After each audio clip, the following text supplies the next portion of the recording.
हाँ जी। हमारा टॉपिक चल रहा था एंडोक्राइन ग्लैंड। और इस टॉपिक में अभी तक हमने काफी कुछ ग्रंथियां पढ़ ली है। और आज बची हुई दो ग्रंथियों के ऊपर चर्चा कर रहे हैं, जिसमें सबसे पहले हम वृषण लेंगे और उसके बाद में अंडाशय लेंगे। हालांकि इन ग्रंथियों को मैंने डिटेल में आप लोगों को करवा रखा है। जैसे वृषण की बात करें तो जब मैंने नर जनन तंत्र पढ़ाया था तब वृषण की कंप्लीट चर्चा की थी। और अंडाशय की बात करें तो जब मैंने मादा जनन तंत्र पढ़ाया था आप लोगों को तब उसकी कंप्लीट चर्चा वहां पर कर ली है। तो आज की जो क्लास है जिसमें हम वृषण और अंडाशय ग्रंथियां पढ़ रहे हैं, इनमें मैं कुछ आपको बेसिक बातें बताऊंगा। बाकी आपको कंप्लीटली ये मैंने डिटेल में पढ़ा है। अगर आप कंप्लीट डिटेल में पढ़ना चाहते हो तो पिछली क्लासों को एक बार देखिए, उसमें आपको ये डिटेल से मिल जाएंगे। बात कर रहे हैं जो वृषण है, टेस्टिस, ये जो ग्रंथि है ये मोस्टली नर के अंदर पाई जाती है, पुरुषों के अंदर पाई जाती है। ठीक है।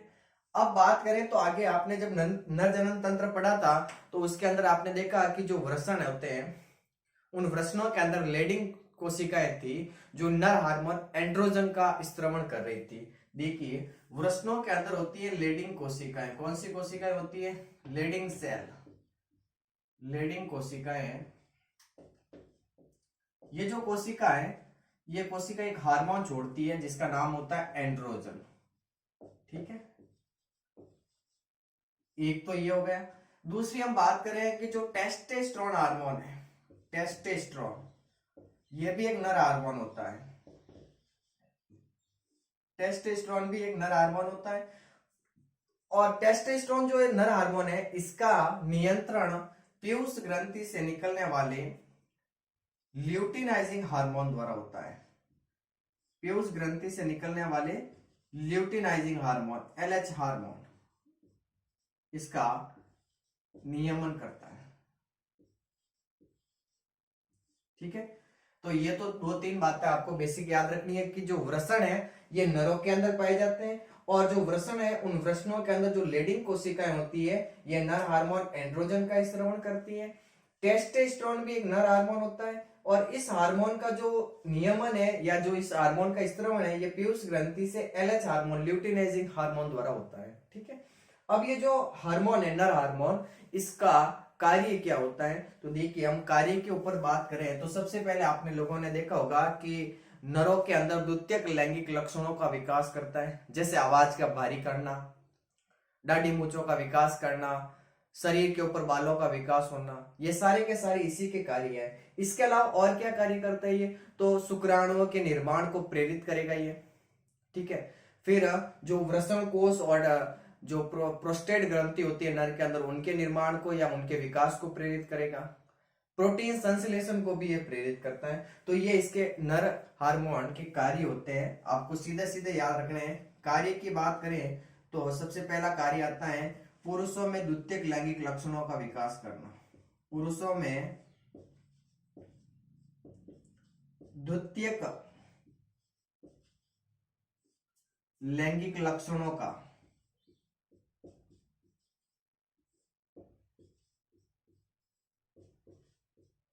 पुरुषों में द्वितीयक लैंगिक लक्षणों का विकास करना, इसका एक कार्य ये याद रखना आपको।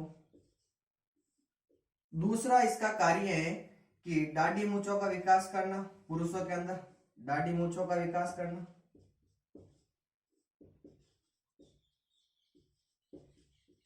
इसके साथ और क्या काम करेगा? तो आवाज का भारी होना, आवाज का भारी होना,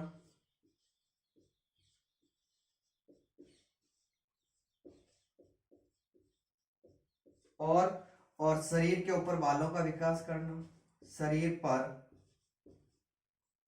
बालों का विकास करना।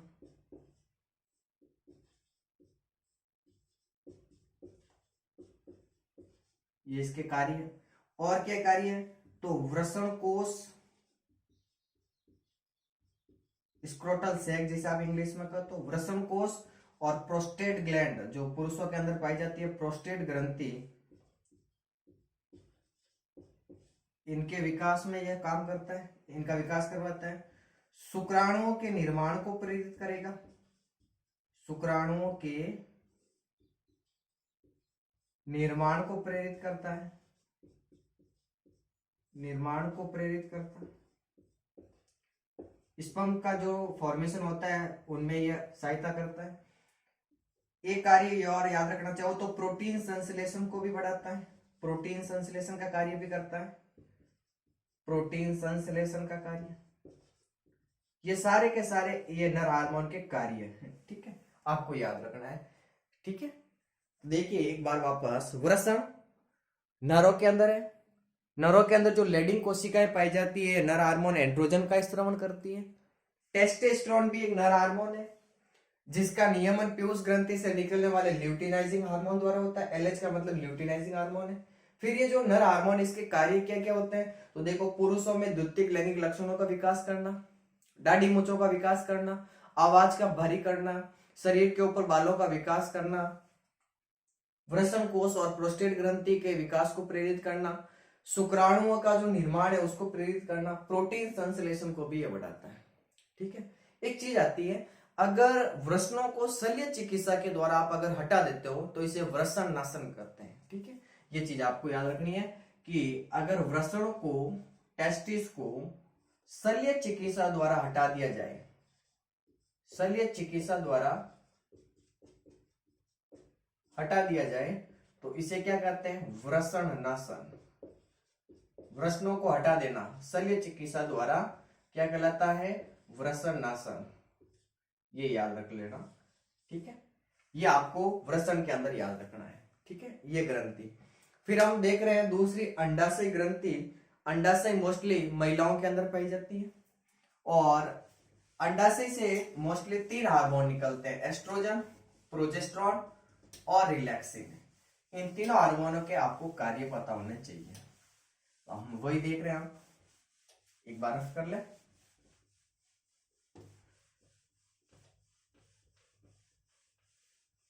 अंडाशय भी मैंने आप लोगों को मादा जनन तंत्र में डिटेल में पढ़ाया है, मेंस्ट्रुअल साइकिल में भी आपको कुछ बातें मिल जाएगी हार्मोन्स के ऊपर, देखा होगा आपने।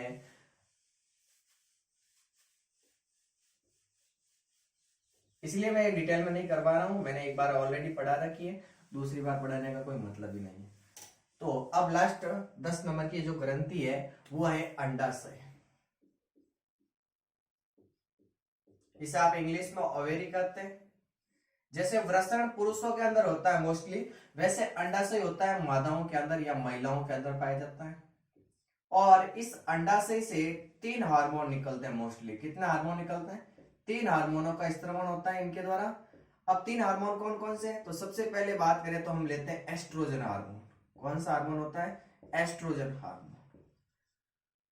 एस्ट्रोजन हार्मोन का स्त्रवण कहां से होता है, तो देखिए, जब आपने मेंस्ट्रुअल साइकिल देखी थी तब आपने देखा होगा कि प्राथमिक पुट्टिका थी, प्राथमिक पुट्टिका से द्वितीयक पुट्टिका बनी, फिर द्वितीयक से तृतीयक पुट्टिका बनी, फिर तृतीयक से एक परिपक्व पुट्टिका बनी थी जिसे आपने ग्रेफियन पुट्टिका नाम दिया था।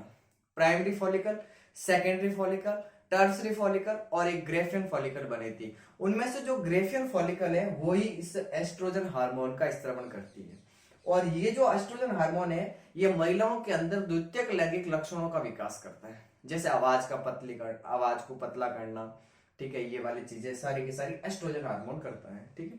तो एस्ट्रोजन में याद रखना है कि इसका स्त्रवण पूछे कि ये कहां से निकलता है, तो ये निकलता है ग्रेफियन पुट्टिका से, ग्रेफियन पुट्टिका से, ग्रेफियन फॉलिकल से। और एस्ट्रोजन का कार्य क्या है, तो महिलाओं में द्वितीयक लैंगिक लक्षणों का विकास करना। महिलाओं में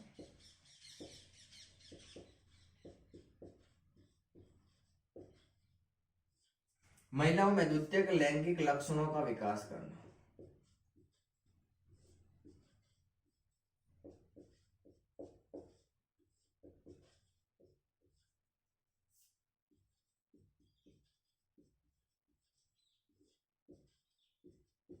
ये कार्य है एस्ट्रोजन का, ठीक है। दूसरा एक हार्मोन निकलता है इस अंडाशय से, उसका नाम है प्रोजेस्टेरॉन। जो प्रोजेस्टेरॉन हार्मोन है ये कॉर्पस ल्यूटियम से स्रावित होता है। किससे स्त्रवण होता है इसका, कॉर्पस ल्यूटियम से।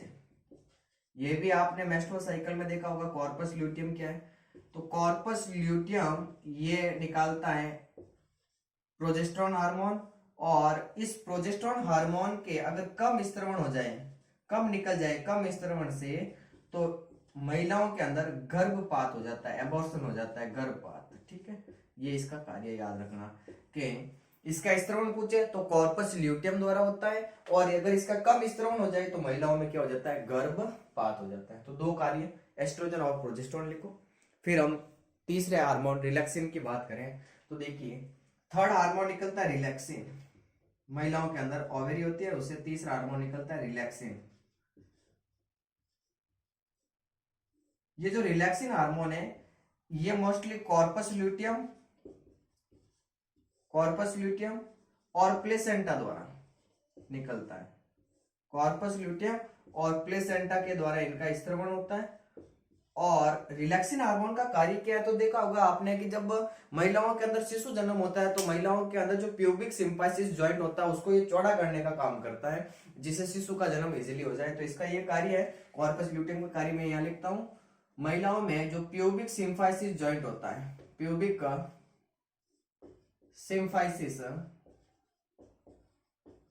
सिंफाइसिस को चौड़ा कर शिशु जन्म में सहायता करना, शिशु जन्म में सहायता करना, ये इसका कार्य रिलैक्सिन हार्मोन का। और यहीं पर जाकर आपकी ये सारी की सारी ग्रंथियां कंप्लीट होती हैं। ठीक है, देखिए वृषण और अंडाशय जो आज हमने दो ग्रंथियां पढ़ी, इनको मैंने मोस्टली मोटी बातें बताई हैं क्योंकि मैंने डिटेल में पढ़ा रखा है पहले आपको। तो मैं वृषण के बारे में एक बार वापस बता देता हूँ कि जो वृषण है ये मोस्टली पुरुषों के अंदर मिलता है, पुरुषों के अंदर ये पाई जाती है। पुरुषों के अंदर जो वृषण होता है उसकी जो लेडिंग कोशिकाएं हैं उनके द्वारा नर हार्मोन एंड्रोजन निकलता है। इसके अलावा टेस्टोस्टेरोन भी एक नर हार्मोन है जिसका स्त्रवण पीयूष ग्रंथि से ल्यूटिनाइजिंग हार्मोन द्वारा होता है। फिर हमने देखा कि जो टेस्टोस्टेरोन या जो नर हार्मोन होते हैं इसके कार्य क्या होते हैं, तो पुरुषों के अंदर द्वितीयक लैंगिक लक्षणों का विकास करना, शुक्राणुओं के निर्माण को प्रेरित करना, आवाज को भारी करना, शरीर के ऊपर बालों का विकास करना, दाढ़ी मूंछों का विकास करना, वृषण कोष यानी स्क्रोटल सेक और प्रोस्टेट ग्रंथि का विकास करना और प्रोटीन संश्लेषण को बढ़ाना, ये सारे के सारे उसके कार्य थे। फिर हमने एक लाइन देखी थी कि अगर वृषणों को शल्य चिकित्सा के द्वारा आप हटा देते हो तो इसे वृषण नाशन करते हैं। फिर एक ग्रंथि आती है जिसका नाम होता है अंडाशय, ये महिलाओं के अंदर पाई जाती है और इससे तीन हार्मोन निकलते हैं, एस्ट्रोजन, प्रोजेस्टेरोन और रिलैक्सिन, ये तीन हार्मोन निकलते हैं। एस्ट्रोजन मोस्टली कहां से निकलता है, तो ग्रेफियन पुटिका से निकलता है और इसका कार्य है महिलाओं में द्वितीयक लैंगिक लक्षणों का विकास करना। प्रोजेस्टेरोन का जो स्त्रवण है ये कॉर्पस ल्यूटियम द्वारा होता है, इसका अगर कम स्त्रवण हो जाए तो महिलाओं में गर्भपात हो जाता है। और रिलैक्सिन हार्मोन है, इसका स्त्रवण कॉर्पस ल्यूटियम और प्लेसेंटा द्वारा होता है। और ये काम क्या करता है रिलैक्सिन, तो ये महिलाओं के अंदर जो प्यूबिक सिंफाइसिस जॉइंट होता है उसको चौड़ा कर देता है और शिशु जन्म में ये सहायता करता है। ठीक है, धन्यवाद। आज यहाँ पर हमारी सारी एंडोक्राइन ग्लैंड कंप्लीट होती है। नेक्स्ट क्लास में हम नेक्स्ट टॉपिक को लेकर मिलते हैं। धन्यवाद।